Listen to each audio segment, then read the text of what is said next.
Болашақ. Кеше мен бүгін біздің амалдарымыз, болашақ біздің мақсатымыз. Болашағының өзгеруін қаласан, сол өзгерісті тап қазір жаса. Болашағыңды білгің келсе, қазіргі әрекетіне қара. Бойыңызға болашақтың арман мұраттарын дарытыңыз. Оның өзі шын мәніндегі күн шұғыласы тәрізді. Ол адамдар өз ескерткішінің тұғырын өз орнатады, ал мүсінін болашақ соғады. Білімді дамыта алмайтын елдің болашағы жоқ.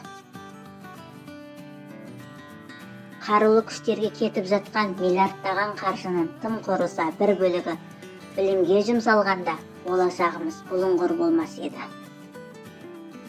Біздің балалар, біздің қарттығымыз, жаман тәрбие болашақтағы қайғымыз. Бұл біздің көз жасымыз. Бұл басқалардың алдындағы, бүкіл еліміз алдындағы біздің кінәміз. Жастық шақ қазіргісін ғана ойласа, кемел жас бүгінгісінде, бұрынғысында, болашағында елеусіз қалдырмайды.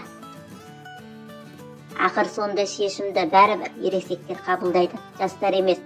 Алайда сол жастар ертеңгі күні ересекке айналып, оларға да шешім шығаратын күн туады да, олар әлгі шешімдерге назар аударады. Міне сол кезде олар алдыңғы ересек ұрпақты дұрыс шешім қабылдаған үшін мақтан тұтатындай болуы тиіс.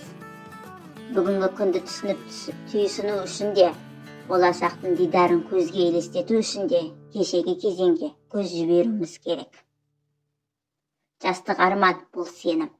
Бұл ерлікке құштарлық, бұл әрі лирика, әрі романтика.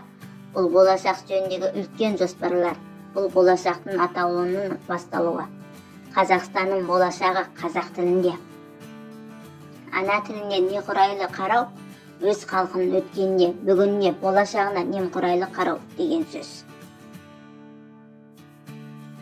Өткенге көп көз сала бермеңіз, болашағыңызды қайғырыңыз. Рухында болашақты ұмытылған жағдайда ғана кітап өміршең болмақ. Қазақтың болашағы ауқаттылардың байлығымен емес, даналардың барлығымен есептеледі. Өткені мен бүгінді жанжалдастырып жүріп, біз болашақты жоғалтқанымызды байқамай қаламыз. Егер бірнеше жүз жыл артқа шегінсек, бүгінде біз қарапайым нәрселер деп санайтын бәрі сиқырлы болып көрінер еді. Мысалы, қашықтықтан сөйлесу, ұшу, үлкен көлемді ақпаратты өңдеу, бүкіл әлемді алақандай телефоннан тамашалау, тағы басқа. Шынында да бұрын бұл сиқырға ұқсайтын еді. Енді бүгінгі күні сиқыр болып көрінетін болашақта қарапайым ғажайыпты сіз де ойлап таба аласыз ғой. Білім кітапта қазіргі таңда балалардың көбісі компьютерде отырады.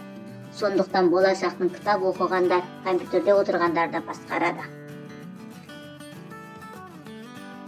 Тарих біздің істеріміздің өткенін куәсі, қазіргіміздің үлгісі мен өнегесі, ал болашағымыздың асыл қазынасы.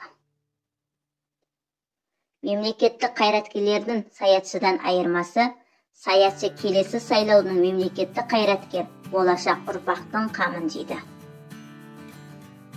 Ересек адамдарға бір нәрсе туралы кеңес беру қиын, өйткені ол бұрыннан қалыптасқан, ал жастарға кеңес беремін. Жастар болашақ туралы ойлану керек, барлық әдемі болу туралы ғана емес, әдемі машина, әдемі үй. Даму туралы ойыңыз өзіңіз, балаларыңыз, еліңіз үшін. Бақыт, тыныштық және керемет денсаулық, мұның бәрі сіздің өткеніңіз, бүгініңіз және болашағыңыз үшін жауапкершілік алудан, қашпаудан басталады. Болашақ қазірден бастап қалану керек, оны жоспар дейді. Онсыз бұл әлемде ештеңе де жақсы болмайды. Өмірінде кездескен кез келген адамды немесе бағалы затты басқа ешкім ешнәрсе оның орнын баса алмайды деп қарама. Осы көзқарасты мықты болсан, болашақта асылынан айырылып қалсан да сабырлы бола аласың.